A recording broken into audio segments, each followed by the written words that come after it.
નમસ્તે મિત્રો, આપ સૌ સાહિત્ય પ્રેમી વાચન પ્રેમી મિત્રોનું ઓડિયો ગુજબુક્સમાં સ્વાગત છે. અત્યારે આપણે વાંચી રહ્યા છીએ વર્ષના પ્રત્યેક દિવસ માટે એક એમ 365 સુંદર સંદેશાઓ સાથેનું આ અદ્ભુત પુસ્તક ઉઘડતા દ્વાર અંતરના. ડિસેમ્બર 19. આ કર્મનું જીવન છે, પરિવર્તનનું જીવન છે.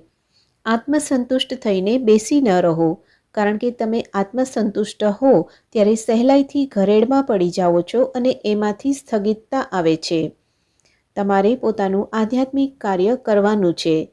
તમારે પોતાની રીતે પોતાની શોધ કરવાની છે. તમારે ક્યાં બદલાવાની જરૂર છે તે જુઓ અને પછી એ પરિવર્તન લાવવા માટે જરૂરી પગલાં લો.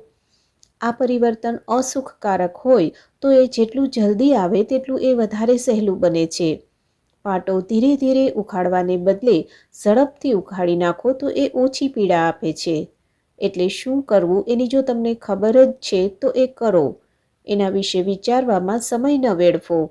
જરા પણ અચકાયા વિના એ નવામાં ઝંપલાવી દો. બસ એટલું જાણી લો કે પાછળ તમે જે જૂનું છોડી દીધું છે તેના કરતાં આ ક્યાંય વધારે અદ્ભુત હશે.